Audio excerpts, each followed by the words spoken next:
Boa noite a todos. Eu sou Rosana Decotelli, gerente médica da Aspen Pharma, e desejo uma boa noite a todos. Sejam bem-vindos ao nosso Highlights do ESA 2020. A pandemia nos trouxe diversos desafios, né, em todas as esferas das nossas vidas, profissional, pessoal, emocional, física, enfim. E nos trouxe desafios também em como compartilhar o conhecimento, né? Desde os congressos, que sempre foram muito aglomerados, né? Enfim, tiveram que ser cancelados e postergados, e a situação foi se prolongando, e a maioria deles foram se transformando realmente em eventos virtuais, como foi o exemplo do Congresso Europeu de Anestesiologia, agora no final de novembro para o início do mês de dezembro. E para isso, a gente convidou, né, dois médicos bastante conhecidos de vocês, que foi a doutora Aline Shibana, anestesiologista do Hospital AC Camargo, e o doutor Renato Lucas, do Hospital das Clínicas da Faculdade de Medicina de Ribeirão Preto, para que eles pudessem trazer um pouco desse conhecimento que foi absorvido, então, nesse congresso virtual, né, já nesse modelo aí novo, para compartilhar um pouco com a gente, com vocês, enfim, e destacar os melhores momentos.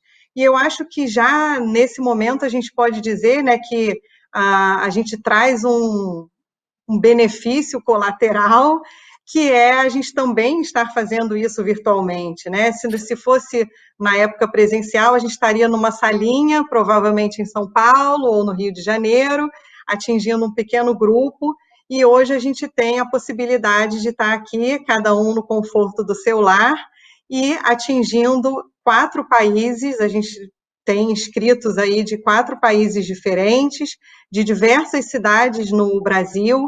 Então, eu acho que a gente pode disseminar o conhecimento, capilarizar esse conhecimento de uma forma ainda maior, o que pode trazer mais benefícios ainda para todos os pacientes e para o nosso próprio crescimento.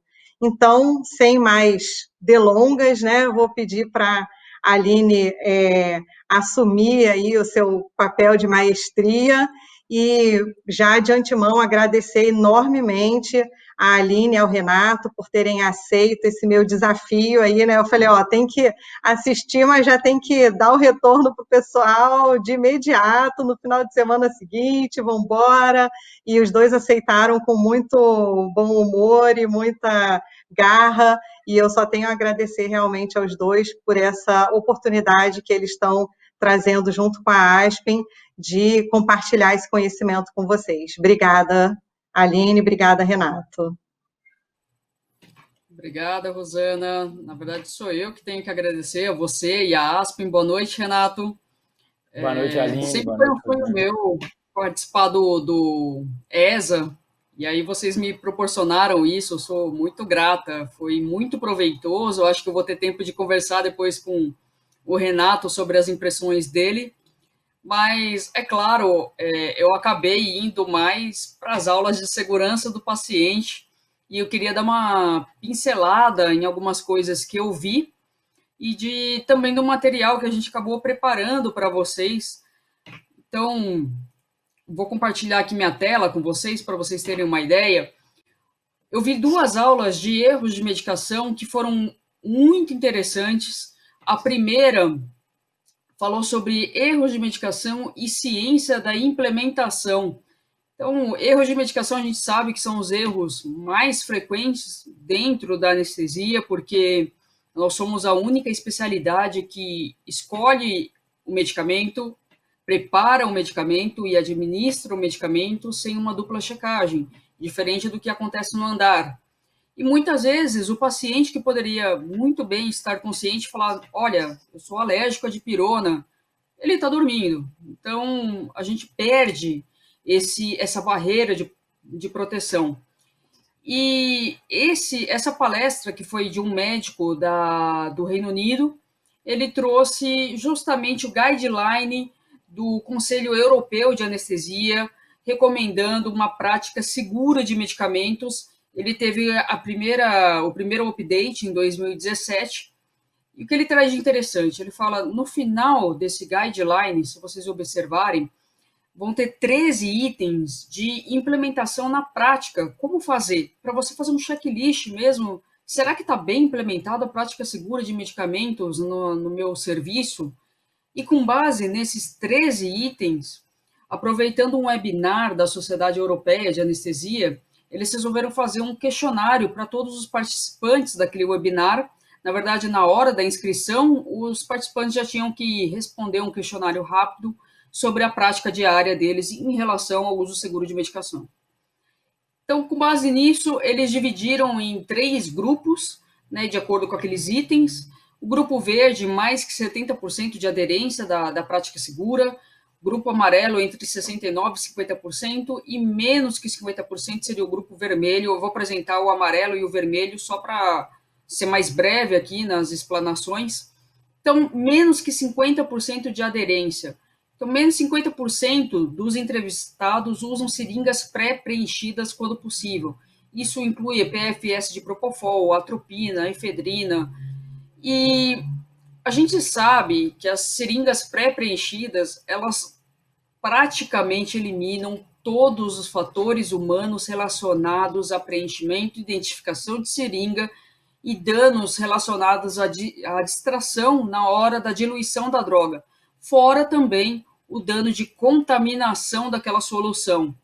6% de todas as medicações que a gente prepara e administra, elas são contaminadas na sala de cirurgia. Então, o que esse estudo traz é justamente essa lacuna de conhecimento que impede a implementação diária. Ele coloca como ciência da implementação que se o anestesista ele não tem consciência de todos os riscos ou então do benefício de implementar aquela melhoria, de fato isso não vai acontecer na vida real. Isso é a ciência da implementação. Então, ele trouxe essas lacunas de conhecimento e a lacuna do benefício do uso da seringa pré-preenchida é uma delas. A gente pode ver que menos de 50%, menos da metade, tem aderência a isso. E o outro item foi, há alguma política de identificação de seringas e linha de infusão? Então, o catéter peridural está identificado para não acontecer a troca, né, acoplar no sistema venoso. De fato, mais de 70% dos entrevistados, eles identificam as seringas, mas não há uma política do grupo ou uma política institucional padronizando o processo, o local onde deve ser feito e como deve ser feito. A grande maioria dos erros, né, de identificação acontecem porque a gente identifica primeiro a seringa, aí se distrai e depois vai preencher essa seringa com alguma medicação, esquece o que foi e acaba aspirando a medicação errada. Então, o que o autor coloca, né, o palestrante, é que nunca identifique uma seringa vazia. Você primeiro aspira a medicação, depois você vai identificá-la. E o terceiro item foi se há uma política de lavar o equipo para reduzir o risco de administração inadvertida de anestésicos residuais, principalmente na sala de recuperação anestésica ou enfermaria. E a gente pede muita atenção em relação a opioides e bloqueadores neuromusculares. Então, basicamente, é lavar mesmo aquele anestésico residual que fica no equipo para que não aconteça nenhum evento adverso na RPA. Ainda mais em criança, é algo que tem que prestar atenção, porque qualquer mínimo volume que sobe ali, quando alguém vai administrar, por exemplo, uma medicação para dor na sala de recuperação anestésica, aquele mínimo volume é o suficiente para causar um evento grave na criança. E entre 69% e 50% de aderência, o que esse palestrante trouxe? Etiquetas de identificação de seringas padronizada por cores, né? A ISO 26825. Elas estão disponíveis em todos os locais necessários. A gente sabe por que tem essa identificação por grupo e por cor. Então, opioides são azuis, hipnóticos amarelos, bloqueadores neuromusculares em vermelho, que a gente sabe que a troca entre grupos diferentes de medicações, elas são muito mais deletérias ao paciente do que uma troca dentro do mesmo grupo. Então, eu trocar um alfentanil por um fentanil é menos deletério do que eu injetar um fentanil pensando que é um rocurônio, ou vice-versa. E um estudo com 733 mil administrações, isso foi algo que me chamou muita atenção, reduziu em 66% os erros apenas seguindo a padronização por cores de identificação de seringas. Isso me chamou muita atenção nessa palestra, porque realmente é um volume absurdo, é quase 1 milhão de administrações e redução de 66% com uma medida tão simples e de baixo custo, realmente é de chamar atenção. A outra questão foi se há uma política para minimizar o risco de contaminação da medicação e da transmissão de infecções entre pacientes. Por exemplo, o conteúdo de uma ampola de medicamento, ela deve ser utilizada apenas para um paciente. Me chamou a atenção, na verdade, está no grupo entre 69% e 50% de aderência. Gente, pelo amor de Deus, não tem como, em 2020, a gente usar a mesma ampola, por exemplo, a mesma ampola de lidocaína, que a gente mistura ali com propofol para diminuir o ardor, para mais de um paciente. Ou então a gente usar a mesma seringa de propofol para mais de um paciente. Não faz sentido a gente fazer isso em 2020. Eu sempre falo, não mate a japonesa do coração, por favor, não façam isso. E 69%, 50% de aderência foi algo que assim, me deixou boquiaberta. E o outro item, há recipientes para o descarte de drogas, antissépticos ou solução assalina que não estão sendo mais utilizados no procedimento estéril. Então é aquele velho erro que a gente conhece de ter uma cuba com clorox, outra cuba com soro fisiológico, a pessoa se confunde e injeta clorox na veia ou na artéria do paciente. Mas além disso, ele trouxe um outro dado que eu quis trazer para vocês, que eu particularmente não sabia, que despejar clorox naquela cuba gera aerosóis que se espalham em um raio de 40 centímetros, levando à contaminação do que tiver por perto. Então, agulha desencapada, sua agulha de peridural ou de hack e outros dispositivos, as seringas, soluções, enfim. Esses aerosóis acabam se espalhando e podem contaminar e você fazer uma administração inadvertida de clorox. Por isso que eu trouxe esse item. E uma outra palestra foi justamente sobre as inovações relacionadas à medicação. Então, isso é uma palestra do Daniel Arnal, que é o atual presidente do Comitê de Qualidade e Segurança da Sociedade Europeia de Anestesia. Ele fez um resumo muito bom de como identificar os riscos relacionados à segurança da medicação no seu grupo ou na sua instituição e as inovações propostas a partir da identificação desses riscos. Então, primeiro ele trouxe o acoplamento das agulhas peridurais ou de hack, anestesias regionais. Então, ele propõe essa agulha que tem, vocês podem ver o acoplamento mais longo e mais fino do que o habitual, evitando, então, que a gente consiga acoplar uma seringa para administração endovenosa nesses dispositivos selecionados para anestesia regional.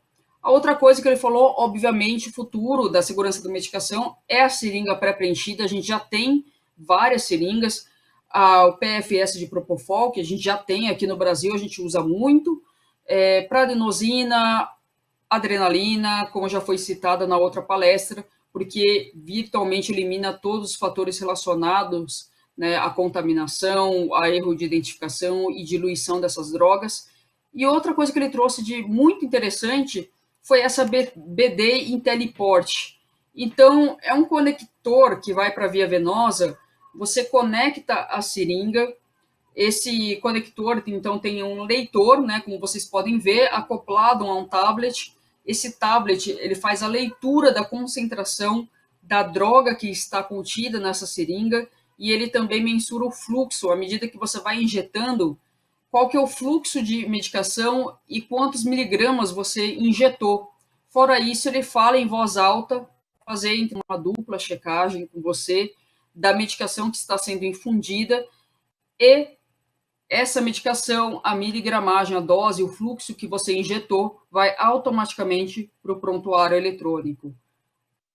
Isso é muito simples, é claro, a gente tem que ver isso daí na prática como é que é, mas o Arnal trouxe isso como inovações dentro da segurança de medicamentos, eu achei bem interessante para trazer para vocês entre os highlights de segurança de medicamentos.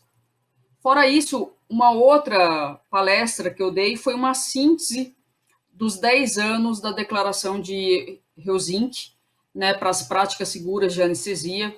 Para quem não conhece, é uma ótima oportunidade, então, para conhecer. Em 2010, a sociedade, na verdade, o Conselho Europeu de Anestesia, junto com a Sociedade Europeia de Anestesia, a Federação Mundial de Sociedades de Anestesia, eles se reuniram para estabelecer o que seria um consenso europeu de práticas seguras em anestesia. Isso foi no Euroanestesia de 2010, que foi em Helsinki, por isso que é a Declaração de Helsinki. E eu trouxe aqui um print, né? Isso daqui é uma publicação da SBA. A Sociedade Brasileira de Anestesia foi uma das primeiras a assinar nesse Euroanestesia. Está aqui a doutora Nádia, assinando o nosso comprometimento com a prática segura. E essa declaração, ela traz, então, um resumo do que seriam as boas práticas desde a monitorização padrão que deve ser realizada, até os protocolos que deveriam existir em cada grupo, em cada instituição, reportes quais são os avanços de cada instituição ou cada nação em relação à prática segura de anestesia, entre outros itens. Esse palestrante também, que foi o mesmo, né, o palestrante Whittaker do Reino Unido, ele traz o sumário do que é a Declaração de Helsinki e o quanto a gente avançou em 10 anos. Interessante, isso daqui fora da palestra dele, eu trouxe um parênteses para vocês, foi uma publicação da SBA que eles apresentaram no Euroanestesia de 2014, que eles fizeram um questionário no nosso Congresso Brasileiro de Anestesia sobre a implementação do checklist de cirurgia segura da OMS, que também está entre os itens que a gente tem que, de fato, colaborar para a implementação desse checklist. E dentro do Congresso Brasileiro, o que eles perceberam? Que 45% de todas as pessoas que responderam o questionário aplicado em 2014, 45% fazem uso frequente do checklist. Isso, há 6 anos atrás, eu espero que esteja melhor hoje em dia, mas quais foram os preditores, né, independentes do uso frequente desse checklist? Primeiro, uso em cirurgias de grande porte, então 76% a mais, uso nas instituições privadas particulares, isso em relação às instituições públicas, conhecimento, então, mais uma vez, a ciência da implementação, conhecimento do que é o checklist de cirurgia segura e também dos benefícios de implementar isso para prevenir os eventos relacionados à anestesia e à cirurgia. Então, esse é o meu parênteses de uma fotografia do que era em 2014, com base num questionário aplicado no Congresso Brasileiro de Anestesia, e agora a gente vai para o estudo que eles fizeram na Europa em 2019, justamente para mensurar o quão bom foi essa declaração de Helsinki na Europa. E aí me chama a atenção porque um dos itens é a padronização básica, né, da anestesia. E vocês podem ver aqui que eletrocardiograma não chega a 100%. Isso me chamou um pouco a atenção. Eu espero muito que seja um erro de notificação, uma subnotificação, mas capnografia também não chega a 100%. 96% dos respondentes falaram que eles usam a capnografia de forma rotineira. A gente sabe também que o Brasil é um país continental e que existem muitos serviços que não têm capnógrafo para todas as cirurgias. Acho que é algo a se pensar, porque afinal, como eu disse, nós estamos em 2020. A declaração de Helsinki já bateu 10 anos. E em relação aos protocolos? Então, protocolos é muito variável, né? A gente tem aqui protocolo de controle de infecção, 72%, anafilaxia, 73%. Então, fica tudo na casa dos 70%, 75%, o que talvez tenha o melhor protocolo, né? A maior aderência seja, de fato, a avaliação pré-operatória e o preparo desse paciente, checagem de equipamentos, via aérea difícil, mas ainda assim, hipertermia maligna, anafilaxia, toxicidade por anestésico local são protocolos que ainda não estão estabelecidos em todas as instituições europeias.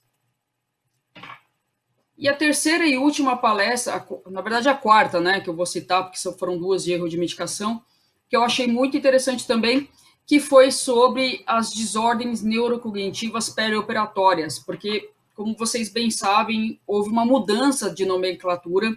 Antigamente, a gente chamava tudo de disfunção cognitiva pós-operatória, vocês podem ver do lado esquerdo, que é o baseline. Então, a gente sabia que delírio começava em até 7 dias depois da cirurgia, e depois tudo a gente chamava de disfunção cognitiva pós-operatória. Só que qual que era o problema? A disfunção cognitiva pós-operatória sempre foi baseada em testes qualitativos, quantitativos, né, enfim, de padrões, de itens para avaliar qual que foi a perda disso. Mas isso não necessariamente se reflete no impacto na qualidade de vida, ou então na percepção do paciente, que é muito o que um neurologista e o psiquiatra avalia. E isso também não estava de acordo com a classificação, né, da doença, da desordem, enfim. E aí eles propuseram essa nova classificação, essa nova nomenclatura, que é a desordem neurocognitiva perioperatória, e aí começaram a dividir. Então, delírio em até 7 dias, a recuperação, né, tardia da função cognitiva também em até 30 dias, aqui no segundo item, no lado direito, e aí sim, a desordem neurocognitiva a gente chama de pós-operatória se o paciente não tinha nenhuma desordem neurocognitiva prévia, é alguma coisa nova para ele. E a gente chama de leve se, com base, se você fez a avaliação pré-operatória, você sabe o baseline desse paciente, você tem 1 a 2 desvios padrões em relação ao estado de base dele, a gente chama de uma desordem neurocognitiva leve. Agora, maior, que a gente chama de demência, aí sim, mais do que 2 desvios padrão em relação ao baseline, uma queixa subjetiva do paciente de perda, né, de neurocognição e também uma implicação, um impacto na qualidade de vida, isso a gente chama de demência. Por que foi importante? Eu demorei um tempão para entender isso, viu, na palestra, mas essa classificação, porque a gente começa a ver, de fato, o impacto da anestesia e da cirurgia na demência, principalmente, que é o que tem impacto na qualidade de vida do paciente, não começa não apenas jogar tudo dentro do mesmo saco, como acontecia antigamente. Separei só alguns estudos para mostrar para vocês. Então, primeiro, que eu estava falando hoje no meu Instagram, anestesia geral versus regional tem impacto na incidência cumulativa, né, de demência? Um estudo de 41.700 pacientes, quase 21 mil em cada braço de estudo, mostrou que não tem impacto da técnica anestésica nesse quesito. E a cirurgia? A cirurgia parece que sim, que tem uma dose, uma resposta de dose dependente de acordo com o porte cirúrgico, do estresse cirúrgico e do tempo cirúrgico. Então, esse estudo de 64 mil pacientes submetidos a gastrectomias, 51 mil submetidos a gastré parcial e 13 mil a gastré total, 203 mil pacientes no grupo controle, isso é um estudo retrospectivo, tá, gente? Então, um paciente que não teve nenhuma gastrectomia, a gastrectomia parcial também, nenhum resultado, mas quando a gente parte aqui para o terceiro quadradinho, a gastrectomia total aumenta em 30% a incidência de demência nesses pacientes, mostrando então que tem uma dose resposta em relação ao processo cirúrgico. Mas, ao mesmo tempo, o que esse palestrante trouxe de muito interessante é que algumas cirurgias elas beneficiam os pacientes. Então, no caso de aneurisma de aorta, ele trouxe o seguinte dado. O paciente que tem aneurisma de aorta, é claro, é esperado que a incidência cumulativa de demência seja maior naqueles que têm do que aqueles que não têm. Porque provavelmente aqueles que não têm são mais saudáveis. Eles não fumaram, eles não têm aquelas placas de aterosclerose, nem o processo inflamatório. Então, isso acaba influenciando no risco cumulativo de demência, por isso que esse grupo aqui do lado esquerdo vai ter esse descolamento em relação ao risco cumulativo. Mas, se a gente observar aqui, os pacientes, esse NSQ, ou seja, receberam tratamento farmacológico não cirúrgico, eles tiveram um risco cumulativo de demência muito maior do que essa linha de baixo, que foram os pacientes submetidos à cirurgia aberta para aneurisma de aorta. Por quê? Os autores especulam porque, por conta do processo inflamatório que formou essa placa e esse aneurisma, ele vai liberando mediadores inflamatórios que são os mesmos relacionados à demência. E a partir do momento que você tira esse aneurisma cirurgicamente, você diminui a emissão desses mediadores inflamatórios, portanto, o risco cumulativo dos pacientes operados chega a ser menor do que aqueles com tratamento farmacológico, que, apesar de tudo, continuam liberando esses mediadores inflamatórios. E, por fim, o último estudo que eu trouxe foi um outro que o palestrante apresentou, que são os pacientes submetidos à cirurgia de catarata. A mesma coisa, a incidência cumulativa de demência foi menor daqueles pacientes que foram operados. Por quê? Porque eles recobram uma função muito importante para o nosso bem-estar, que é a visão. Então, o grupo de pacientes que foi submetido à cirurgia, eles, pela melhora funcional, eles tiveram, então, a menor incidência cumulativa de demência. Eu achei importante trazer esses estudos, porque traz à tona muitas discussões de qual é o impacto, então, da cirurgia e da anestesia a longo prazo, né, aqueles desfechos de longo prazo que a gente tanto comenta, e isso foi muito rica a discussão nessa palestra. Acho que era isso que eu tinha para apresentar para vocês.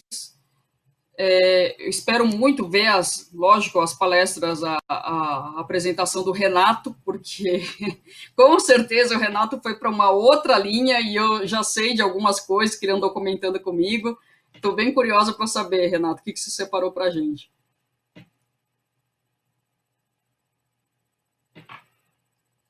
Só está no... Desculpa, meu microfone estava fechado. Obrigado, Aline, parabéns aí pela apresentação. Agradeço a Rosana o convite e a oportunidade de ter participado desse congresso maravilhoso. Eu achei fantástico, fiquei apaixonado pelo congresso. Era um grande objetivo meu, né, ir no ESA. Eu acabei indo no congresso americano ano passado. Estava doido para ir esse ano presencial, mas acabou que eu tive a sorte de poder acompanhar virtualmente. E foi bem legal. Eu vou compartilhar minha tela aqui rapidinho e aí a gente já começa a falar. Deixa eu só ver se está ok. Está ok aí? Certo? Tá bom. Então vamos lá, pessoal. Falando um pouquinho do congresso, né? Foi um congresso, né, diga-se de passagem, né, muito bom, né, comprovando aí ser um congresso grandioso. Eu tenho lido bastante, né, sobre artigos publicados nas revistas europeias, eu tenho gostado bastante da abordagem que eles têm dado à anestesia ultimamente, visando aí sempre, né, a inovação, a segurança e quebras de paradigmas. Estou vendo muito isso, eu vi muito isso no congresso, mais nesse congresso europeu do que no congresso americano. Eu acho que os europeus estão dando passos largos aí em direção a uma melhora da anestesia, uma melhora da segurança e também de novas quebras de paradigmas ou novas tendências aí, né? Eles têm mexido muito em assuntos já consagrados até então, e isso me chamou muita atenção e eu gosto muito disso, né? De estar sempre futucando coisas novas para ver se a gente consegue melhorar. E se você fizer um apanhado por todas as palestras, né, pelo menos os títulos das palestras, você consegue imaginar que todas elas convergem para um único ponto, que é a segurança. E isso é o que eu acho que a Aline percebeu isso também. É muito interessante, todas as palestras têm essa busca incessante aí para melhorar a segurança do paciente, obviamente a nossa anestesia. E eu tive a oportunidade de assistir várias palestras, algumas sobre pediatria, anestesia pediátrica, algumas sobre anestesia de uma forma geral, e também sobre novos hipnóticos, novas drogas anestésicas. Vou passar um pouquinho do que eu aprendi, nesse congresso, né, um pouco da visão que a gente deve ter no futuro daqui para frente. Obviamente, esse congresso abordou também uma coisa muito interessante que eu não tive oportunidade de aprofundar muito, infelizmente, que é sobre o machine learning, sobre a inteligência artificial, que já não é futuro, já é praticamente presente lá fora, e a gente precisa estar antenado, que pode chegar a qualquer momento no Brasil. Teve até um trabalho muito interessante publicado na Anesthesiology esse ano, que eu vou mostrar para vocês sobre 2 trabalhos, na verdade, um sobre machine learning e outro sobre sistemas em alça fechada, em monitorização e atuação da máquina perante a alteração diagnosticada pela máquina. Muito legal. Mas vamos lá. Então, deixa eu passar aqui, senão eu acabo me empolgando demais. Assim, não tem como não falar do Remimazolam, né, uma droga nova, hipnótica, que surgiu esse ano. Na verdade, foi aprovada pela FDA esse ano, então já está sendo utilizada lá fora, ainda não temos no Brasil. E muito se discute em relação à substituição, ou será que existe alguma droga capaz de substituir o Propofol na anestesia venosa, ou uma droga que possa ser ainda melhor do que o Propofol, com menos efeitos colaterais.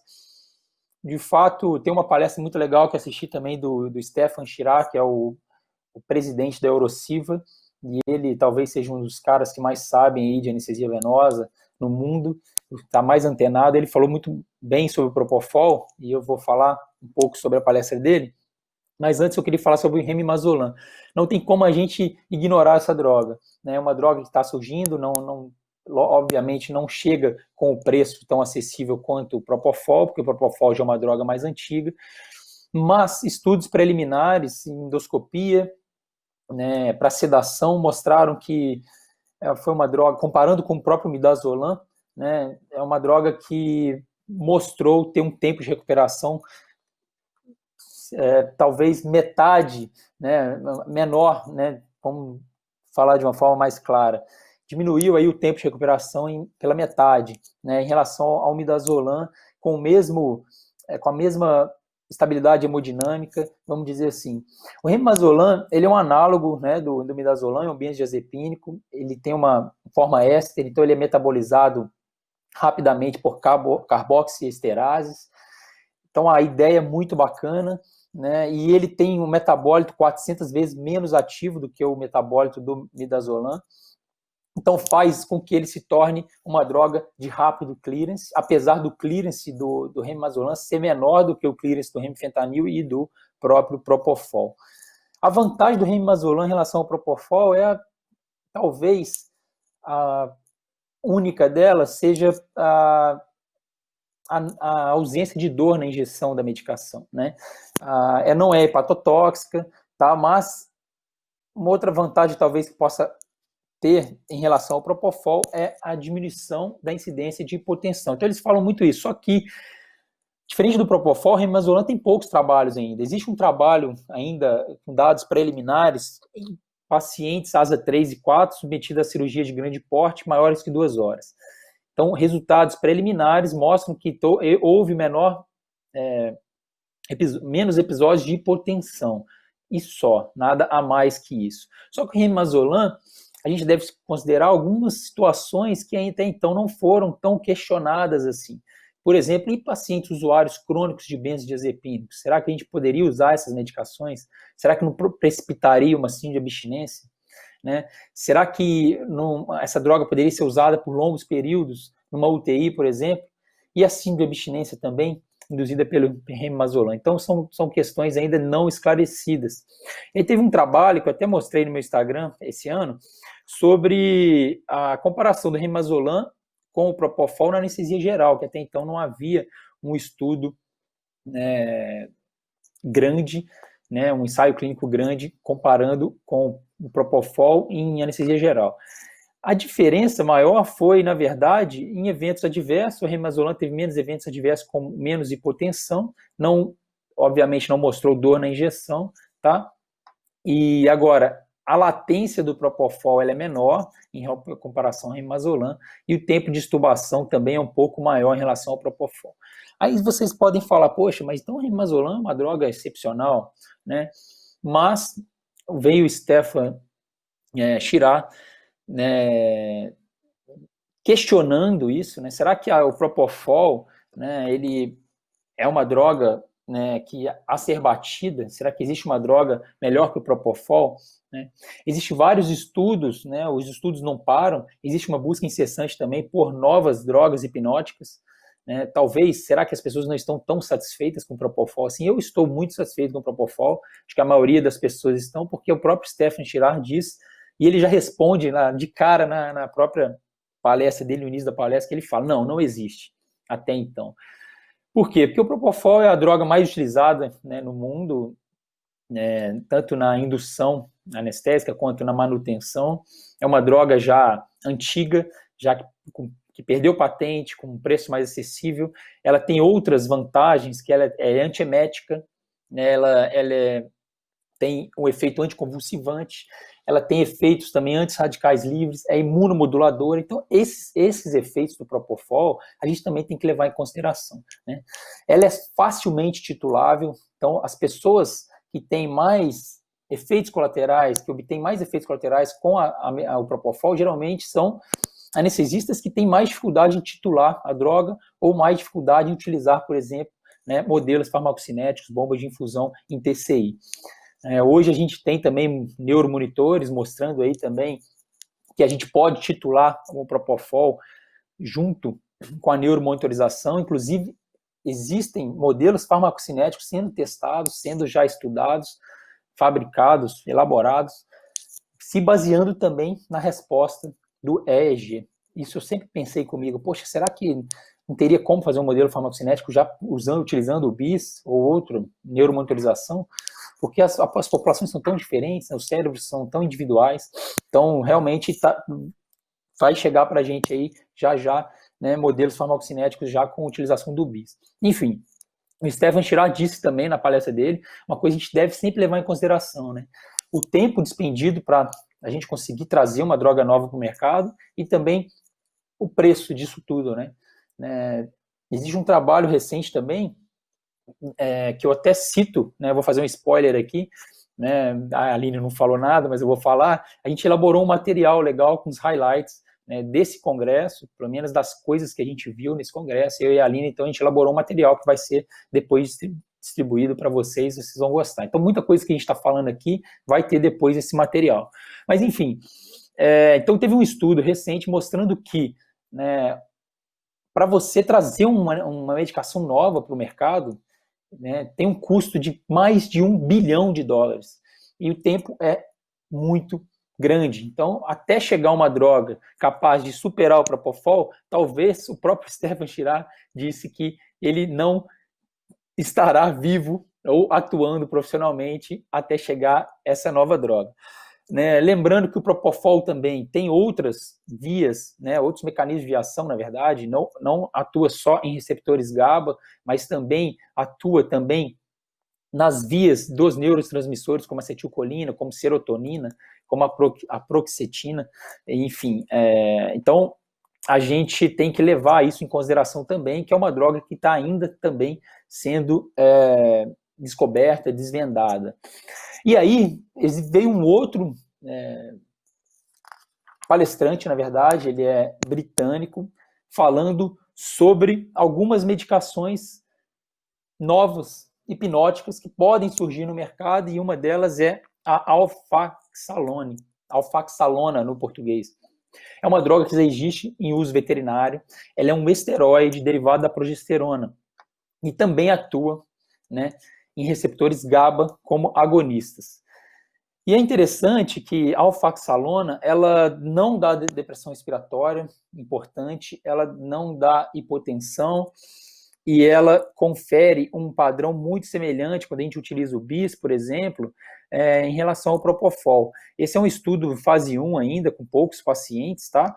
Mostrando que em níveis de inconsciência e recuperação da consciência, a alfaxalona semelha muito ao Propofol. Outras vantagens da alfaxalona: não dá também dor na injeção, né? E também não aumenta tanto assim a incidência de náuseas e vômitos, como, por exemplo, o etomidato, que a gente sabe que aumenta bastante aí a incidência de náusea e vômitos.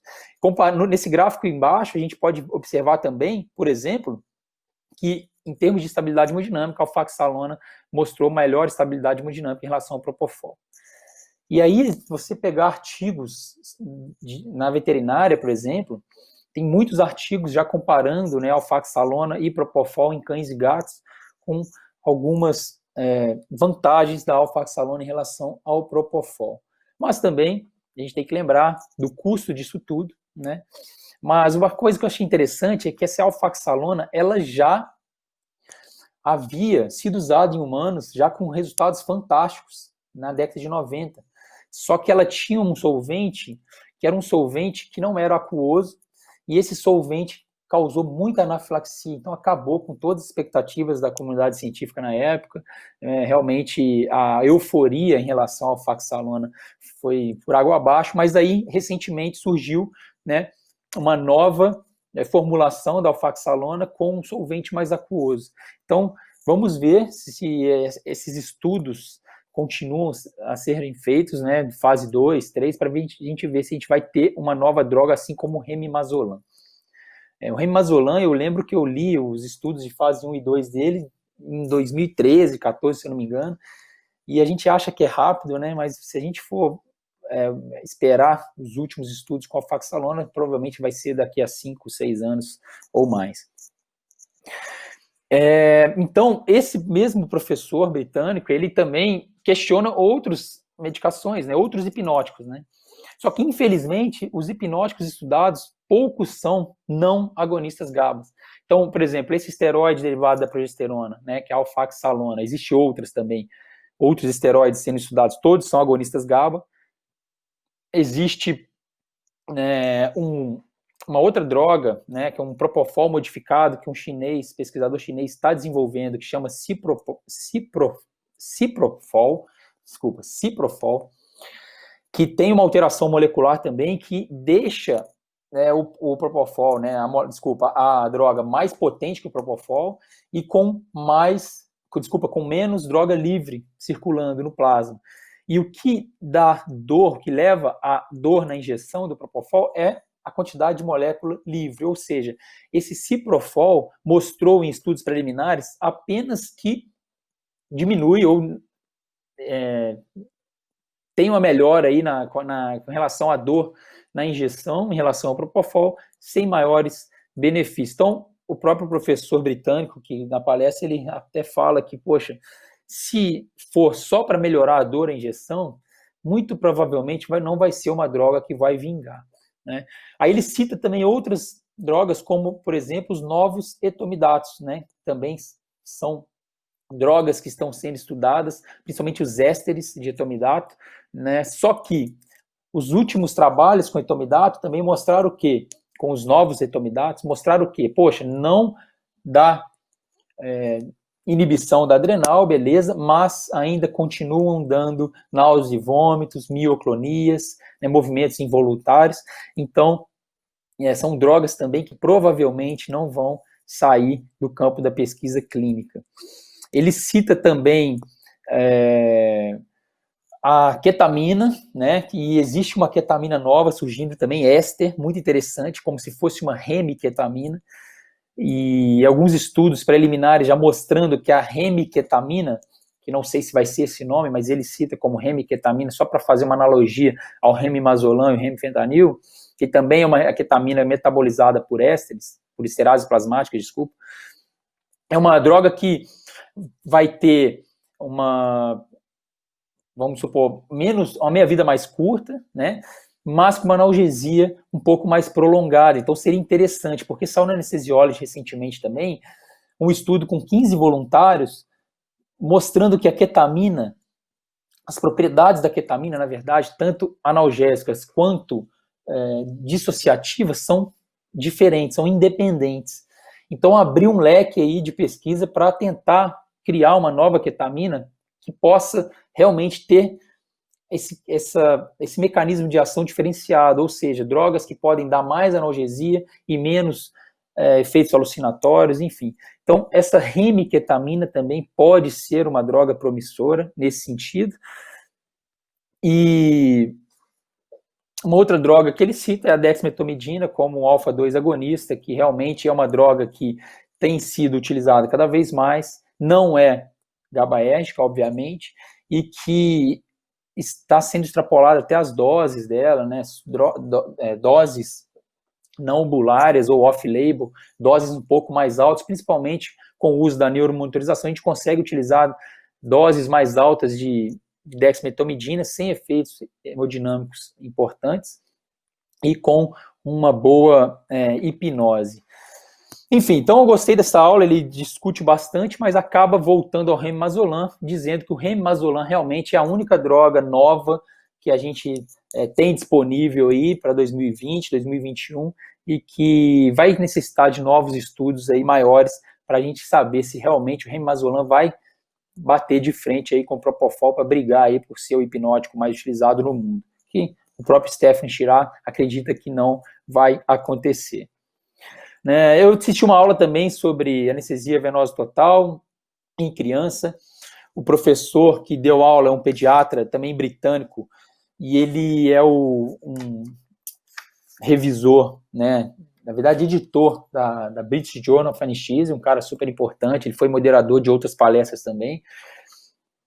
E ele fala que a anestesia venosa total em criança realmente está crescendo muito, né, principalmente por conta também da proteção ambiental, né? A Europa está visando muito isso, né? Será que a anestesia é sustentável? Será que nós, anestesiologistas, estamos protegendo o ambiente ou visando essa proteção ou agredir menos o ambiente? Então, talvez isso também tenha aumentado o uso da anestesia venosa total na pediatria, né? Ele cita os modelos farmacocinéticos tradicionais, como o PED-FUSA e o Cataria, mostrando que não existe, na verdade, um modelo perfeito, porque essas populações de crianças estudadas nesses modelos são crianças geralmente saudáveis, né? Então, os outliers... O Renato deu uma caída aí. Ô, Renato, voltou? Sei, eu caí? Eu acho que caiu. Para mim, caiu. Não sei. Eita. Tem que compartilhar de novo na tela? Agredir menos o ambiente que tinha parado lá. Aí depois eu falo do custo de colocar um anestésico no mercado, que depois a gente comenta isso. Tá, não, então, eu tava falando, onde que caiu, eu tava onde, mais ou menos? Estava falando da anestesia pediátrica e da Europa usar cada vez mais o TIVA, pensando em agredir menos o ambiente. Isso, vamos até mostrar um trabalho sobre isso, recente, na verdade, recomendações da Sociedade Alemã de Anestesia, né, um artigo bem legal que eles publicaram. E, então ele cita as alergias alimentares, né, dizendo que na criança é muito raro, e nos adultos já não é contraindicado a alergia ao ovo e o uso de Propofol, e na pediatria também não é uma recomendação evitar o uso do Propofol, porque existe um caso só reportado na literatura na Austrália e mesmo assim duvidoso, né? Ele também questiona muito a mistura na mesma seringa de Ultiva, né, que é o remifentanil com o Propofol. Ele abomina essa prática, ele recomenda, obviamente, separar as seringas, né, e os modelos farmacocinéticos, né, mais ou menos isso. Então, ele mostrou alguns artigos da Pediatrics Anesthesia, mostrando que o futuro realmente é promissor relacionado à anestesia venosa total em criança. Está crescendo muito e a tendência é ultrapassar o uso da anestesia inalatória. Outra coisa interessante foi uma palestra muito bacana, né, que pode gerar até medo, né, dúvida e, né, desconfiança, que é uma pediatra, na verdade anestesista pediátrica americana, discutiu sobre, será que é necessário, né, sempre, em todas as anestesias pediátricas, a gente ter um acesso venoso, ou será que naqueles procedimentos mais curtos, não dolorosos ou poucos dolorosos, a gente não pode fazer uma anestesia sem acesso venoso? Ou será que a gente não pode acessar a via aérea com uma máscara laríngea ou só máscara facial sem acesso e pegar o acesso depois, passar uma máscara laríngea antes, ou manter só com a máscara laríngea? E aí ela mostrou um trabalho interessante com 5.000 crianças que ela mesma escreveu, ela foi um estudo observacional retrospectivo, mas ela mandou para a Revista Europeia de Anestesia em 2012, e esse artigo foi totalmente negado de primeira. E ela mostra essa negativa, ela fala que realmente, aí ele mostra a resposta da Sociedade Europeia, dizendo que a Sociedade Europeia não é prática recomendável da Sociedade Europeia em relação à anestesia geral em crianças sem acesso venoso. Aí ela publicou, 2, 3 anos mais tarde, numa outra revista, se eu não me engano, agora não sei se é uma revista canadense de anestesia, enfim, e ela publicou esse artigo, e depois foi o que motivou ela na verdade, palestrar sobre esse tema, porque ela fez uma busca na literatura e descobriu vários artigos da British Journal of Anesthesia, da própria Pediatrics, mostrando alguns trabalhos interessantes com o uso com anestesia venosa, com anestesia geral em crianças sem acesso venoso, né? Alguns artigos mostrando, né, N's bem satisfatórios, com 3, 4 mil crianças em procedimentos oftalmológicos, né, ou otorrinolaringológicos, e sem efeitos colaterais importantes. Ela mostra, por exemplo, um artigo, né, que é o estudo APRICOT, que eu acho que todo mundo que faz anestesia pediátrica deve, né, ler esse trabalho. É um estudo prospectivo multicêntrico com mais de 250 centros, né, europeus, relacionados a dados em anestesia pediátrica. Então, lá você tem um compêndio de dados, um compilado de dados, mostrando vários efeitos colaterais da anestesia, várias, como é que se diz, quais são os riscos, né, relacionados a cada prática, né, os eventos adversos, enfim. Mostrando que, por exemplo, né, o laringoespasmo ele é mais frequente na extubação do que na intubação.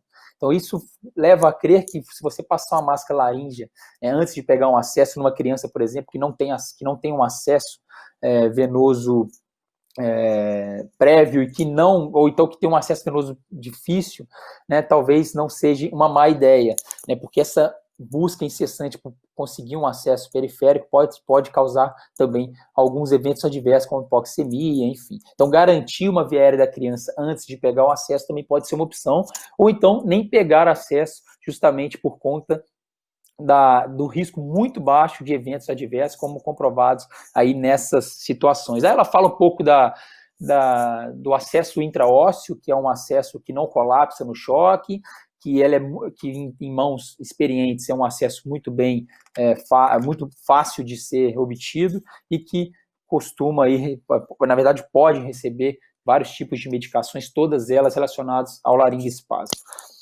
Falando um pouco de via aérea pediátrica que eu assisti, não vou me atentar muito nesse tema, mas eu achei interessante que eu assisti 3 palestras curtas, mas uma delas sobre acesso cervical, né, anterior na emergência pediátrica, numa via aérea difícil, ou não ventilo, não intubo, e o palestrante ele foi muito enfático em dizer que, por exemplo, que a cricotireoidostomia por punção é muito difícil de realizar em crianças, principalmente crianças pequenas, por conta da angulação da agulha e da distância de tiramento, né, a chance de lesar uma via aérea dessa criança, né, com a punção ou com a cricote cirúrgica é imensa, pode ser catastrófico.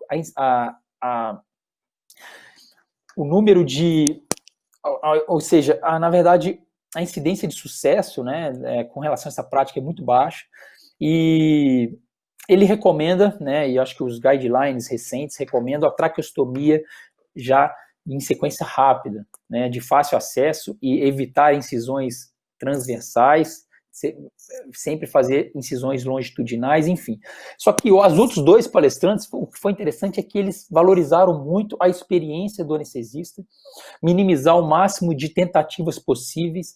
Então, quando você chega com uma criança com uma via aérea suspeita, sempre valorizar o anestesista mais experiente e deixar para que o anestesista mais experiente faça a primeira laringoscopia, sempre ter dispositivos, né, de via aérea difícil, videolaringoscópio, bugie, em mãos, mas sempre valorizar a experiência individual de cada anestesista, né? Isso é importante. Um dos palestrantes é o Thomas Anglia, ele é também britânico, editor da British Journal, ele também tem vários artigos na Pediatrics, e ele é muito out of the box, e ele mesmo fala, usando essa palavra, temos que ser out of the box, a gente tem que valorizar a expertise individual ou expertise institucional. E outra coisa muito legal que eles valorizaram muito foi sobre referenciar uma viéria difícil na criança. Ou seja, uma viéria já suspeita ou já sabidamente difícil, referenciar essa criança se não houver um anestesista experiente pediátrico para acessar a via aérea dessa criança. Então, referenciar para um serviço, por exemplo, que tenha ECMO, porque a via aérea cirúrgica da criança é muito difícil de ser feita, com alto risco, né? Até mesmo a traqueostomia em sequência rápida, mas se você referenciar um caso que não seja emergência, urgência, que não envolva risco de morte, referenciar para um hospital que tenha ECMO é talvez vantajoso, porque um cirurgião experiente também pode inserir uma ECMO, por exemplo, veno-venosa numa criança em poucos minutos, né? E só para lembrar vocês, né, na situação não ventilo, não intubo, o próprio Thomas fala muito que antes de cessar a via aérea da criança por via cirúrgica, no acesso anterior, né, cervical, a gente deve lembrar, né, que quando a gente tem uma situação não ventilo, não intubo, geralmente temos duas opções, né? Temos obstruções funcionais ou anatômicas na criança. E a gente precisa, de fato, corrigir essas disfunções, né? Ou essa obstrução funcional ou anatômica. E a funcional é muito fácil, a anatômica é muito fácil de ser resolvida, na maioria das vezes, porque o próprio anestesista que resolve isso. Então, a anatômica pode ser uma hiperplasia de amígdala, mas pode ser também uma dificuldade de acoplamento da máscara, pode ser uma má posicionamento da cabeça, pode ser secreção. Isso tudo a gente consegue, na maioria das vezes, resolver com ventilação a 4 mãos, como, por exemplo, melhor posicionamento da cabeça da criança. Enfim. E aí tem também a obstrução funcional, que muitas das vezes ela acontece porque a criança não está com um bom plano anestésico. Então, pelo simples fato de aprofundar o plano anestésico da criança, já pode, né, desfazer uma obstrução funcional como um laringoespasmo, por exemplo, ou diminuir o broncoespasmo. Uma outra coisa interessante também, e que ele fala muito que antes de acessar uma via aérea da criança por via cirúrgica, curarizar a criança, porque muitas das vezes você curarizando, né, relaxando, fazendo bloqueio neuromuscular na criança, você consegue retomar a ventilação e consegue geralmente ventilar essa criança. Então, a obstrução funcional a gente consegue resolver, por exemplo, com drogas, né? Seja com anestésico, seja com bloqueador neuromuscular, ou seja com a própria epinefrina para corrigir um broncoespasmo severo, por exemplo. Se a gente conseguir atuar nesses tipos de obstrução funcional e anatômico, na grande maioria das vezes a gente vai evitar o acesso cirúrgico numa via aérea que pode ser catastrófico na criança. E, obviamente, sempre atuar de forma preventiva, né?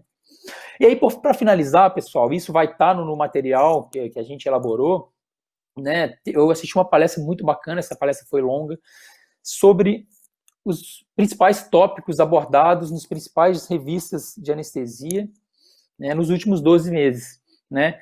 Então, o professor Mark Coburn, da Alemanha, ele separou alguns artigos bem legais, mostrando aí algumas atualizações, alguns artigos que às vezes até contestam um pouco a prática atual, e muito bacana.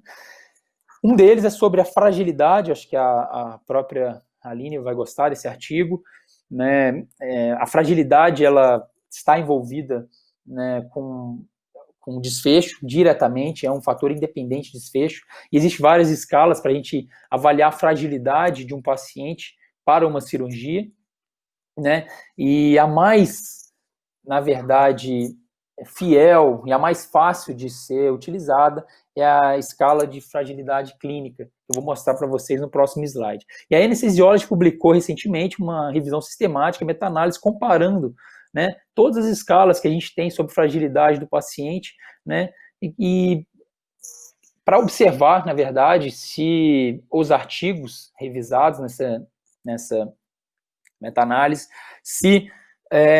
qual a escala que ela é mais fidedigna com relação à mortalidade, ou que ela tem mais associação com mortalidade, com por exemplo, uma alta desfavorável, complicações e delírio, e, na verdade, a escala de fragilidade clínica, ela se mostrou mais associada com a mortalidade, com a alta desfavorável, enfim. E, inclusive, ela é muito fácil de ser utilizada, inclusive, nesse outro artigo da NX Analgésia, né, comparando também essas 3 escalas principais sobre fragilidade, mostrou que a escala de fragilidade clínica ela deve ser utilizada por todo médico, inclusive ela deveria ser utilizada nas nossas visitas, nas nossas avaliações pré-anestésicas, porque tem direta correlação com o desfecho. E é uma escala super fácil, de 1 a 10, então vocês podem ver, né, que o paciente que pontua 1 é um paciente muito fit, né, um paciente super saudável, pratica exercício, né, e o paciente 9, né, na escala, é o paciente terminal. Então, entre eles, né, vocês têm aí uma variabilidade aí em termos de fragilidade, e a gente acaba tendo uma correlação direta, né, com o desfecho, e que vale aí a pena a gente talvez introduzir na nossa prática.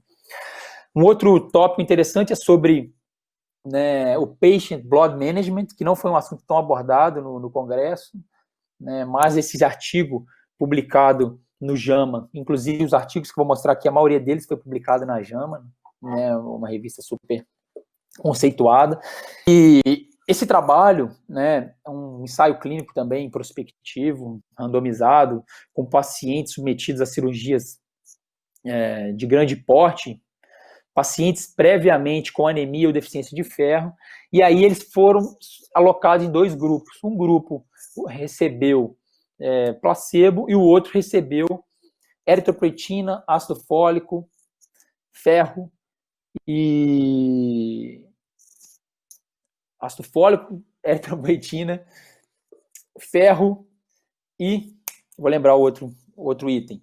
Mas, enfim, mostrando que em curto prazo, com 7 dias antes da cirurgia, esses pacientes se beneficiaram muito, recebendo menos transfusão de sangue e também com menores taxas de anemia no pós-operatório. Um follow-up aí também curto, de 3 a 5 dias. Esse artigo que é interessante, são recomendações aí da Sociedade Alemã de Anestesia, né, sobre, né, anestesia mais sustentável, né, sobre nós, anestesistas, né, sim, se a gente consegue, na verdade, melhorar um pouco aí a nossa emissão, principalmente de gases e lixo, né, no meio ambiente, e também o consumo de energia, né, e a gente sabe que os europeus estão muito na frente em relação a isso, comparando com nós, principalmente da América Latina. A gente provavelmente nem tem dados sobre, né, o consumo ou a emissão per capita na área da saúde, né, de CO2, mas a Europa já tem esses dados, né? E esse artigo ele faz várias recomendações, inclusive com recomendações sobre o uso das drogas anestésicas,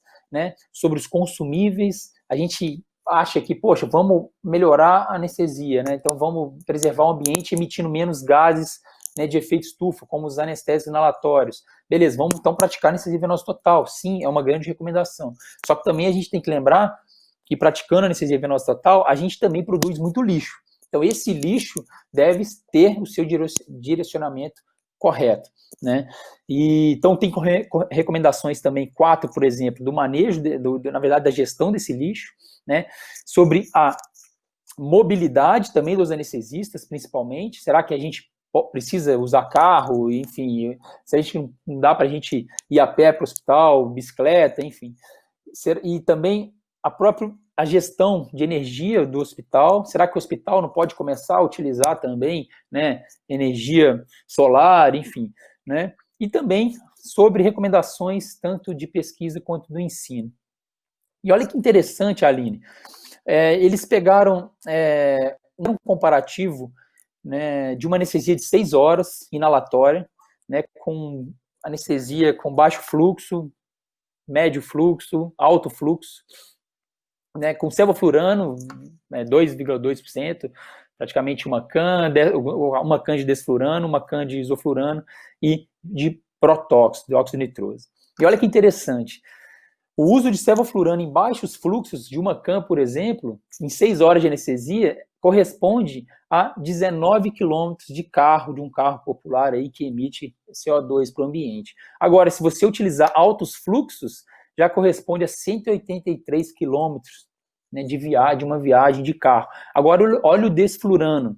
Se você utilizar altos fluxos, mais 5 litros por minuto de desflurano, uma can, por 6 horas, é como se você pegasse o seu carro e viajasse por 9.000 quilômetros ininterruptos, poluindo o ambiente com sua emissão de CO2, né?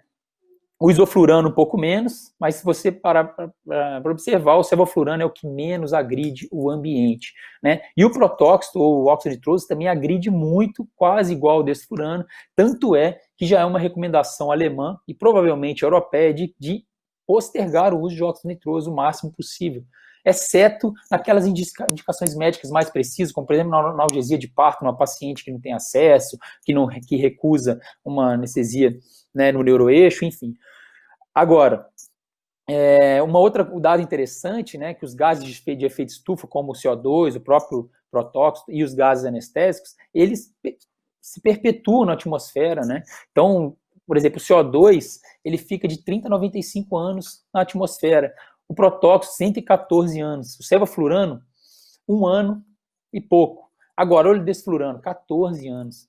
É muita coisa. Vou usar um desflurano só um pouquinho aqui. Saiba que o que você usou de desflurano e que foi para o ambiente vai ficar 14 anos perambulando pela atmosfera, agredindo aí a camada de ozônio.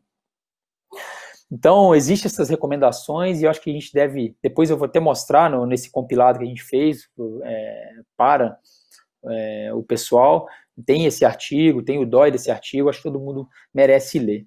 Então, existe ele cita um outro artigo também, o professor, né, sobre, né, o follow-up aí dos anestesistas que tiveram, né, um contato direto com pacientes com Covid-19 na intubação traqueal, mostrando que 10% dos anestesistas foram infectados, na verdade, com sintomas ou só, né, conversão laboratorial, e que 30% a 40% dos anestesistas não utilizaram os EPIs recomendados mínimos pela OMS. Outro artigo interessante foi um ensaio clínico randomizado, né, comparando aí o hidroxetilamida com a solução salina, né, em pacientes de alto risco para insuficiência renal em cirurgias de grande porte, né?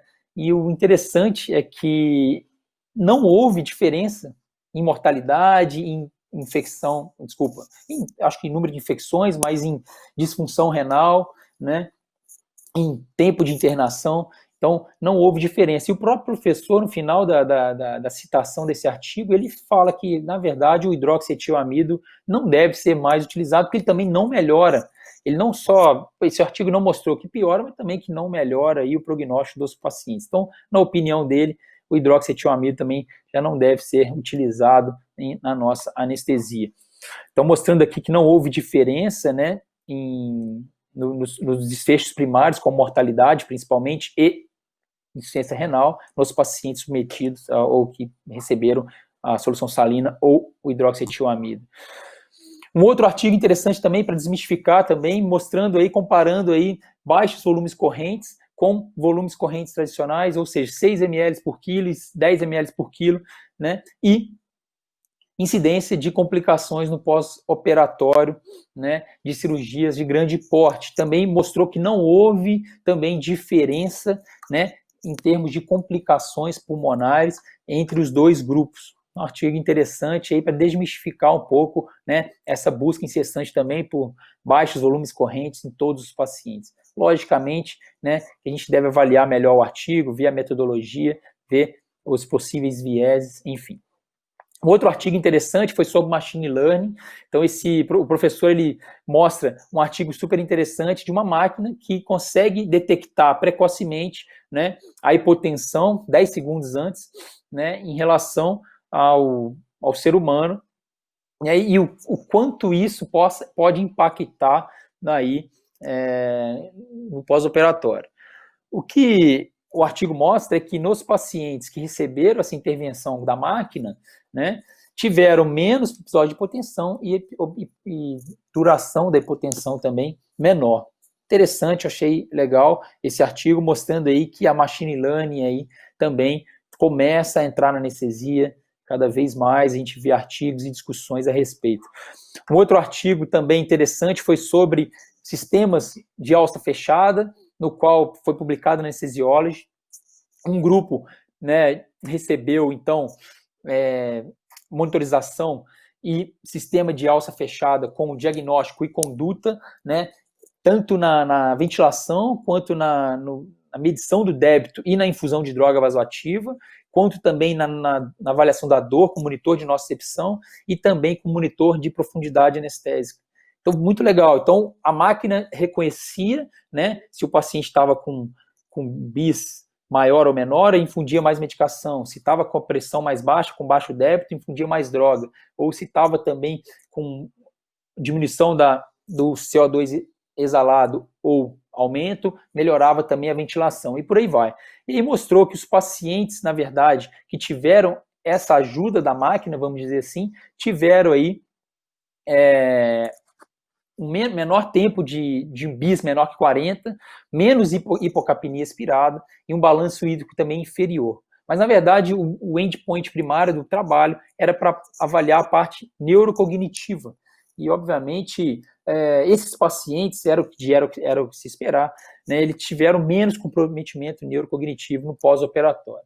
Interessante. Esse trabalho não avaliou separadamente cada tecnologia empregada, ele só avaliou o conjunto de todos os sistemas de alça fechada que eu mencionei para vocês. Aí um outro trabalho também no Lancet, mostrando também sobre as complicações relacionadas à profundidade anestésica em cirurgias de grande porte. Então, com dois grupos, um grupo com BIS de 35, outro grupo com BIS de 50, mostrando que não houve alteração, né, de mortalidade entre os grupos. Foi um trabalho de um único centro, mas um trabalho interessante.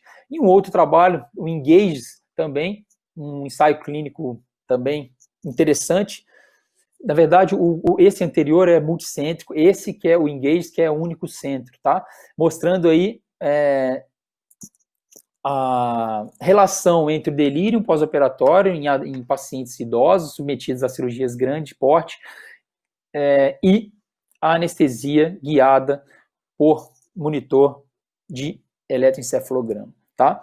Então, mostrando aqui que mesmo os pacientes com supressão cerebral, né, e com medição do índice bispectral, não houve diferença entre os grupos com relação ao delírio. Então, quebrando um pouco aí o paradigma de que, né, a anestesia, na verdade, mais profunda pode aumentar a incidência aí de distúrbios neurocognitivos. Obviamente, esse trabalho tem alguns erros metodológicos, o próprio autor reconhece isso, e é também de um único centro, ou seja, também a gente não pode levar isso como verdade absoluta, mas serve de alerta aí para a gente tentar entender que nem tudo na medicina é uma verdade absoluta. Né? Então, olha ali nesse estudo que interessante, acho que você vai gostar desse também. Né? Um estudo, acho que foi publicado na JAMA também, relacionado a cirurgias sobrepostas, cirurgias simultâneas pelo cirurgião. E, logicamente, comparando com os desfechos, né? Então, lá nos Estados Unidos é muito comum, a gente vê muito no Brasil também, principalmente em neurocirurgia, né? Ou cirurgias de próstata, robótica, enfim, né? O cirurgião chegando e fazendo só a parte principal, pulando para outra sala de cirurgia, fazendo também, né, a parte principal da cirurgia e por aí vai. Existe uma discussão muito ética também nesse ponto, relacionado a o paciente, o próprio paciente. Será que o paciente sabe que o cirurgião está fazendo cirurgias simultâneas? Né? Será que esse paciente está incluído nessas cirurgias simultâneas? Ou se esse paciente vai ser um paciente, né, individualizado, onde o cirurgião vai operar só aquele paciente e depois fazer a cirurgia subsequente? Enfim, então, tem relação com mortalidade ou com desfechos negativos? Então, a cirurgia sobreposta teve relação com os pacientes de alto risco, né? Então, nos pacientes de alto risco, realmente aumentou a incidência de complicações e também o tempo de sala, tempo cirúrgico. Agora, interessante é esse artigo também mostrando também sobre o comportamento não profissional do cirurgião e as complicações dos próprios pacientes desse cirurgião. Interessante, a gente sabe, né, que tem cirurgiões e cirurgiões, tem cirurgiões com comportamentos muito ruins perante a equipe médica, né?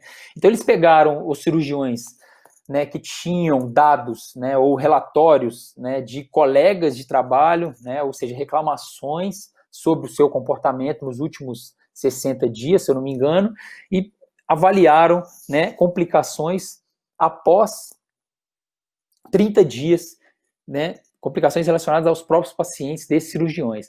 E aí eles observaram que quanto maior as reclamações, os relatórios relacionados ao comportamento desses cirurgiões, maior era a incidência de complicações, dados significativamente, né, estatisticamente significativos.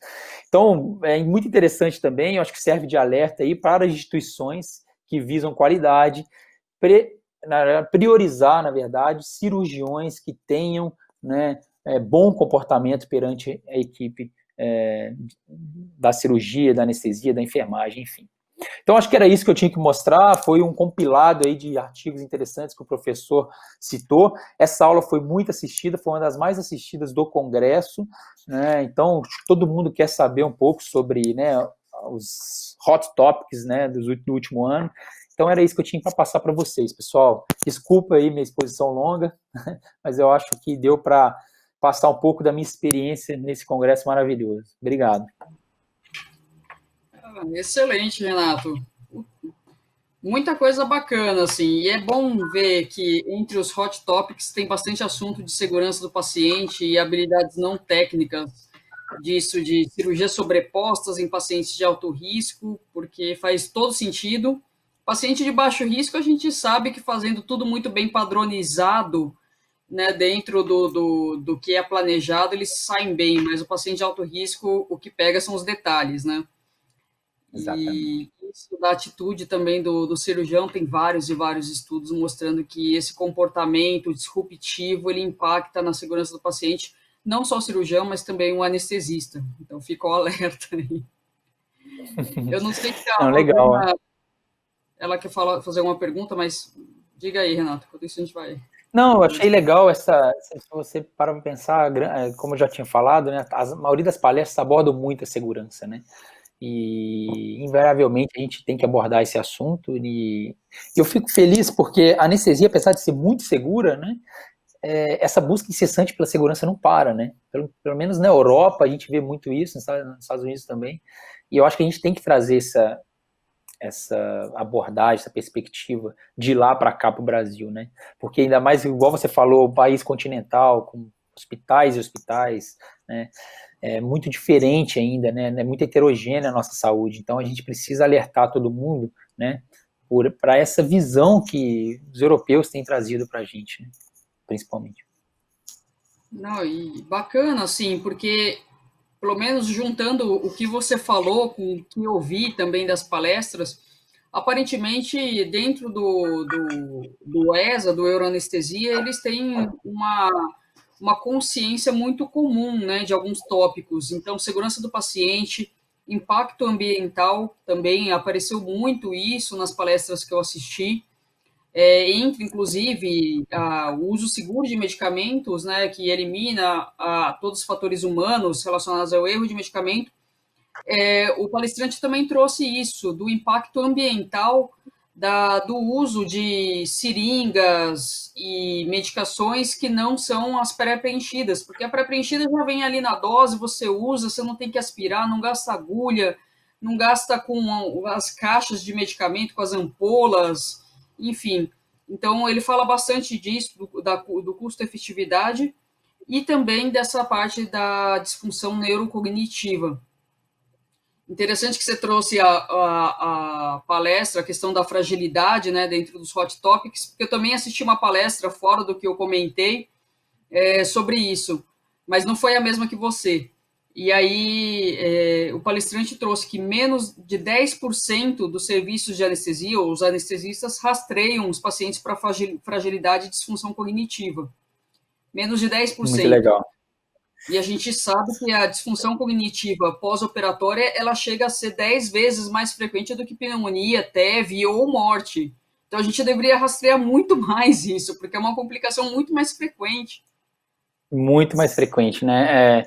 A gente vê, né, no programa do Congresso muita coisa relacionada a distúrbio neurocognitivo e a neuromonitorização, né? Agora a gente tem vários dispositivos de neuromonitorização, inclusive assisti uma palestra também sobre isso, mostrando que o que a gente mais tem de evidência, de estudos é com relação ao BIS, mas está chegando muito aparelho novo aí no mercado relacionado tanto ao EEG, né, monitorização, né, com espectrograma, mas também aparelhos de nocicepção. Eu acho que isso, num futuro, a gente vai ter um banco de dados legais aí para a gente ter maiores conclusões.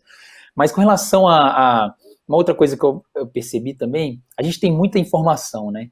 E a maioria dos anestesistas fazem anestesia para vários tipos, né, de cirurgia, e a gente precisa, né, simplificar um pouco alguns processos, né, para evitar erros, né, principalmente de medicação, erros de conduta, enfim.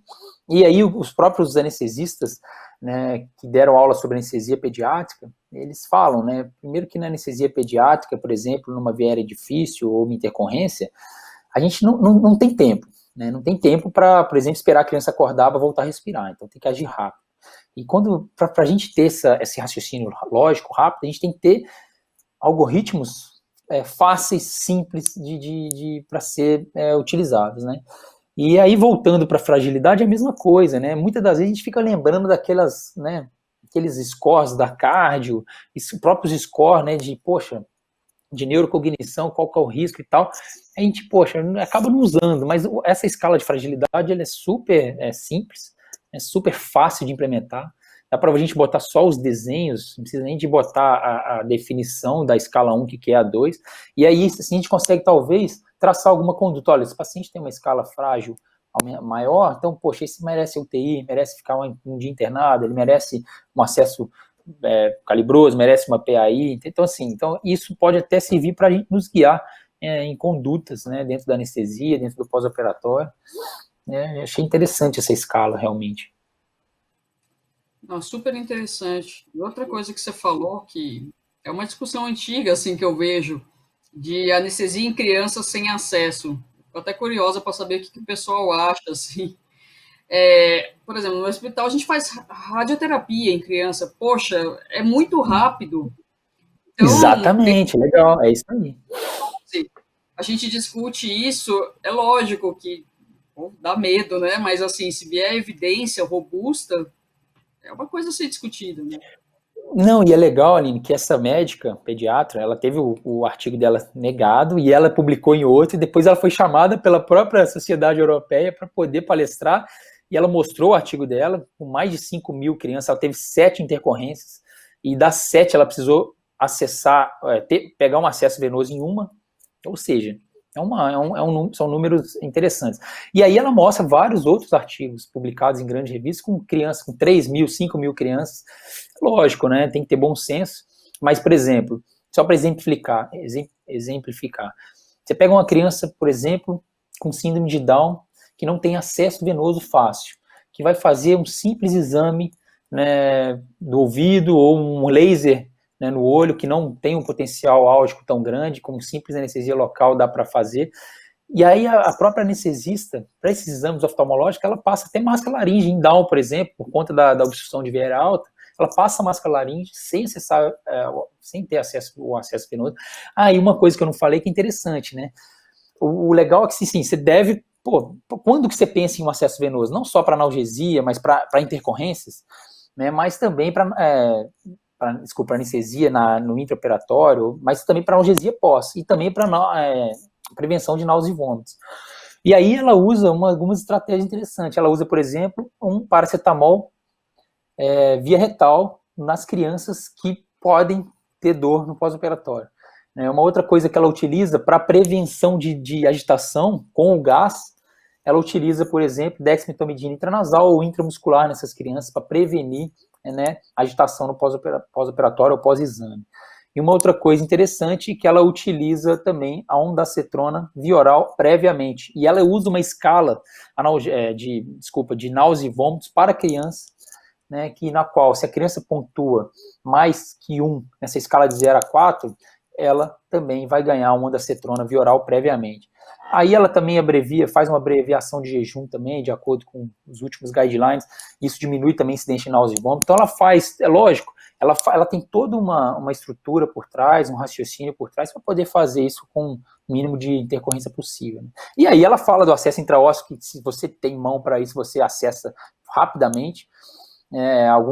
A própria succinilcolina, você pode utilizar intramuscular, que ela tem início de ação aí em 40 segundos também, tem uma biodisponibilidade super boa. Então é isso, ela foi bem segura na palestra dela, sabe? Então, às vezes você pode se complicar muito em tentar pegar um acesso. Vamos supor outra coisa, você está sozinho na sala, só você e o técnico de enfermagem e o cirurgião. Então, às vezes você vai deixar a via aérea na mão de algum técnico para você pegar um acesso e o técnico não consegue manter uma via aérea dessa criança pérvia, né?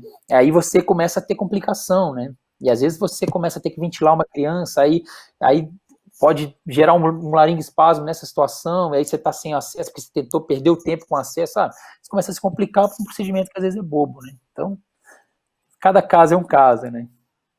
E tem uma coisa, né? Nos Estados Unidos, eles têm as enfermeiras, anestesistas, enfim, elas sabem manusear melhor a via aérea do que aqui, né? Dependendo de onde você estiver, basicamente, se você deixar a via aérea para aquele técnico, enfim, vai ser muito difícil ele manter a patência da via aérea. Exatamente, legal. Uma coisa importante que você trouxe é justamente disso. Eu não sei, eu perdi, eu acho que essa palestrante, ela trabalha no hospital pediátrico, imagino eu, fazendo um monte de criança. Sim, eu vou pegar o nome dela aqui. Ela é lá nos Estados Unidos, é uma anestesista pediátrica chamada, deixa eu ver, Vitória Aslan. Legal. Porque isso é uma coisa que a gente discute muito em segurança do paciente, se mais para frente a gente vai arrumar também para outra especialização entre nós. Então vai chegar uma hora que eu, por exemplo, só vou fazer, sei lá, abdômen, você só vai fazer criança. Porque a gente sabe que essa outra especialização faz com que as nossas habilidades aumentem muito e aumente muito a segurança. Eu, por exemplo, se eu for tentar fazer isso numa criança, vai ser catastrófico. Eu não ponho a mão numa criança faz pelo menos uns 6 anos. Então, não é para todo mundo, realmente, né? Tem que ser alguém que faça muitos casos e não vai ser para qualquer um que vai descer ali na radioterapia e vai tentar anestesiar uma criança que vai dar certo, sim. Sim, com certeza. E aí você falou muito bem, eles citam muito isso com relação à via aérea da criança. Sempre, né, se você suspeitar de uma via aérea mais difícil, ou um relato, enfim, sempre passar a bola ou referenciar essa criança, porque senão as consequências podem ser bem catastróficas se você não conseguir ventilar nem entubar. Mas óbvio que, como eu falei, né, antes de você acessar uma via aérea cirúrgica, tem alguns passos que você pode fazer rápido, né, que muitos anestesistas talvez possam pular essa etapa e já ir direto para uma via cirúrgica e realmente aumentar ainda mais a morbidade, né, a complicação, porque a via aérea cirúrgica de uma criança realmente é bem difícil, ainda mais criança pequena. Já é difícil no adulto, né, a gente fazer, imagina. Exatamente. Fala, Rosana veio tirar a gente a fogo. Vamos lá. Se eu deixar, vocês ficam aí até de madrugada, entendeu? Porque o papo é muito bom. Falar de anestesia é muito bom. É muito, muito bom. E assim, eu acho que trazer essas atualizações é muito legal, né? Porque foi até o que a Aline falou assim agora, não vai sair tentando, se eu for fazer vai ser catastrófico. Então, assim, o legal é justamente isso, né? A gente ouve uma primeira vez, vê a experiência de alguém, aí você já começa a ficar com aquela pulguinha atrás da orelha, querendo fazer, aí você começa a ler um pouco mais, aí você testa, às vezes, numa situação mais fácil, e vai ampliando, né, essa tua zona de conforto, esse teu aprendizado, até a hora que você pode, se Deus quiser, né, chegar na experiência de uma pessoa como ela. Então, assim, e como vocês na área aí de cada um de expertise. Então, assim, isso é o legal que eu acho do compartilhamento dos highlights, porque para quem não teve acesso ao congresso ou para quem teve acesso ao congresso, mas obviamente não conseguiu assistir todas as aulas, porque é impossível, aquele programa enorme. Então, assim, poder ouvir um pouquinho e saber o que te interessa, você aprofundar um pouco, essencial, eu acho. E agora foi injusto, né? O Renato deu spoiler no início, né, Aline? Então, sem graça, total, sem graça. Mas, então, a gente vai repetir de qualquer forma, mas tem um material, né, que vai sair escrito sobre esses highlights que foram falados hoje, tão bem falados, que eu acho que ajuda um pouco também para quem quer se aprofundar, porque vai ter as referências, etc. Então, todo mundo, a gente tem o cadastro de quem assistiu hoje, então a gente vai fazer esse trabalho, mas quem quiser também pode mandar por e-mail, então a comunicação é muito simples, muito tranquila, e vocês também vão veiculando isso, e a gente dissemina esse conhecimento aí de forma também mais forte através da parte escrita. Mas agradeço imensamente a vocês pela participação, por esse momento tão agradável que a gente teve, e espero que todos que estiveram nos assistindo também tenham aproveitado, o mesmo tanto que eu aproveitei, de uma forma tão leve, tão tranquila, para a gente aprofundar os conhecimentos. Então, se vocês quiserem, podem falar umas palavras finais, né? Não vou tirar a força, vou tirar discretamente, mas muito obrigada, Aline, muito obrigada, Renato, pela participação de vocês. Obrigada, Rosana. Obrigado. Foi um prazer, assim. Como eu disse no começo, eu sempre quis participar do ESA, assim como o Renato, então foi a oportunidade de ver o quão grandioso é esse congresso. Renato, foi um prazer dividir com você e escutar bastante da sua parte, sempre traz uma visão muito interessante, ainda mais desses artigos, assim, de abrir a cabeça, é sempre muito bom escutar você. E o pessoal de casa, como a Rosana disse, o Renato também, a gente preparou o material com muito carinho, eu e o Renato.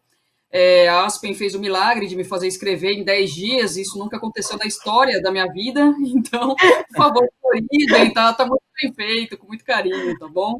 Boa noite para vocês.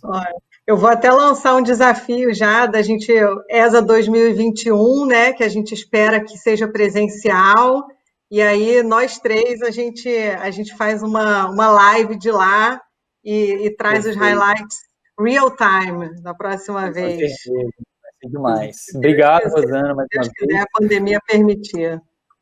Obrigado, né, a Aspen, a Rosana. Aline, um prazer enorme falar com você. A gente já fez algumas lives juntos e realmente a minha anestesia se torna mais segura depois de um papo de 50 minutos, uma hora com você. Realmente é fantástico. Obrigado. Né, e só para as últimas palavras que eu acabei, na verdade, eu vou repetir o que o professor falou no final da aula. Então, algumas coisas, alguns recados finais. Por exemplo, então, fragilidade, pensar na fragilidade como independentemente relacionado ao desfecho do paciente, vamos tentar abordar mais essa escala nos nossos pacientes. Em relação ao meio ambiente, então, procurar fazer anestesia venosa total e procurar saber como é descartado esse lixo que você produz com anestesia venosa total, né, evitar, né, desflurando o máximo que se puder, só indicação médica obrigatória mesmo. O óxido nitroso também é a mesma coisa, né? E o sevoflurano é o de todos, é o que menos agride o ambiente, mas sempre, independente disso, utilizar baixos fluxos, tá? E a outra coisa é evitar cirurgião, né, que tem mau comportamento, que isso também aumenta muito aí a chance de complicações dos pacientes. Tá bom, gente? É isso. Beleza. Vou ter que trazer um cirurgião na próxima para se defender, hein, Renato? Ainda bem que não tem estudo de anestesista e mau comportamento também, né? Acho que não tem, né? Tem não. É hipotético. Tá bom, pessoal. Uma excelente noite para vocês, bom descanso e super obrigada aí pela participação. Boa noite a quem está em casa, obrigada por aguentar aí até o finalzinho num dia de trabalho cansativo, mas tenho certeza que foi muito produtivo para todo mundo também. Obrigada e boa noite. Obrigado, gente. Tudo de bom. Boa noite a todos. Obrigado, Claudinho. Boa noite. Tchau.